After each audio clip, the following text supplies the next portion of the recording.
పిచ్చి కుక్కలాగా శ్రీనివాస్ యాదవ్ జీవోని చించి దీనికి వ్యతిరేకమని నిలబడిన మగోడు.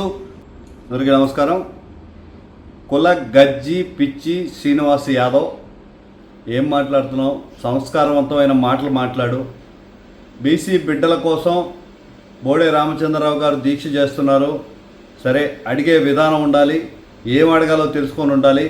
రాజ్యాంగబద్ధంగా ఉంటే పెద్దలు కూడా పరిశీలిస్తారు. మీరు నోటికొచ్చినట్టు మాట్లాడి అణగారిన వర్గాలకు ఆసరాగా నిలుస్తున్న పవన్ కళ్యాణ్ గారి గురించి మాట్లాడుతున్నారనే విషయాన్ని గమనించుకోండి.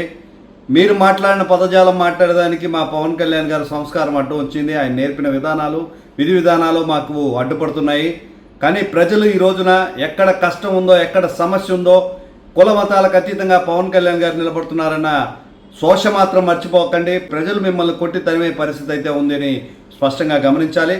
ఆ రోజున బీసీ బిడ్డల మత్స్యకార విభాగానికి జీవో రిలీజ్ అయిన రోజు వారికి అన్యాయం జరుగుతుందని చెప్పి జీవోని చించి దీనికి వ్యతిరేకమని నిలబడిన మగోడు నాయకుడు మా పవన్ కళ్యాణ్ గారు.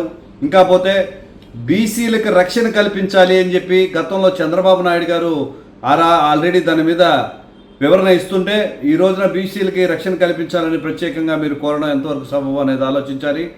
ఒక వర్గం, ఒక కమ్యూనిటీకే కాకుండా మిగిలిన కులాల పరిస్థితి ఏంది?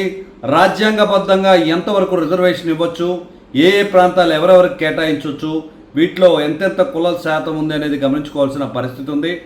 ఈ రోజున కులాలకు మీరు ఏం సాధించారో చెప్పాల్సిన పరిస్థితి ఉంది. తెలంగాణ రాష్ట్రంలో మీరు బీసీలకు ఏ విధంగా ఆసరాగా నిలిచారు, వారి హక్కుల కోసం ఏ విధంగా పోరాడుతున్నారో వివరించాల్సిన పరిస్థితి కూడా ఉంది. నేడు బీసీలు ఎక్కువ ఓట్ల శాతంతోనే ఈరోజు కూటమి ప్రభుత్వం అధికారంలోకి వచ్చిందనేది కూడా తెలియజేసుకోవాల్సిన పరిస్థితి ఉంది. ఈ రోజున జనసేన పార్టీ మొదటి నుంచి కూడా వెనకబడిన వర్గాలకి, వెనకబడిన కులాలకి అవకాశాన్ని అందిస్తూ వాళ్ళ నాయకులుగా నడిపించే రాజకీయ జవాబుదారితనాన్ని పవన్ కళ్యాణ్ గారు తీసుకొస్తుండే, మీ వ్యక్తిగత ప్రయోజనాల కోసం, మీరు మీడియాలో కనపడేందుకోసం ఒక మహానాయకుడిని టార్గెట్ చేస్తే మా మొహం చూస్తారనుకున్నారో మరేంటో తెలియదు. కానీ మీరు మాట్లాడే పద్ధతి, భాష రెండు కూడా కరెక్ట్ కాదని నేను ఒకసారి తెలియజేస్తున్నాను. ఒక పిచ్చి కుక్కలాగా భాష మాట్లాడడం మాత్రం కరెక్ట్ కాదు. మీ భాషను సరిచేసుకోవాల్సిన పరిస్థితి ఉంది. బీసీలే కాదు, ఎస్సీలు, ఎస్టీలు, అణగారిన వర్గాలకు చెందిన ఓసీలు అందరికి కూడా వారి సమస్యలకు పరిష్కారంగా పవన్ కళ్యాణ్ గారు కనిపిస్తున్నారు అనేది అక్షర సత్యం. ఇకనైనా భాష ఎరిగి ఒళ్ళు జాగ్రత్త పెట్టుకొని కూడా మీరు వ్యవహరించాల్సిన అవసరం ఉందని తెలియజేస్తున్నాను. జై జనసేన, జై హింద్.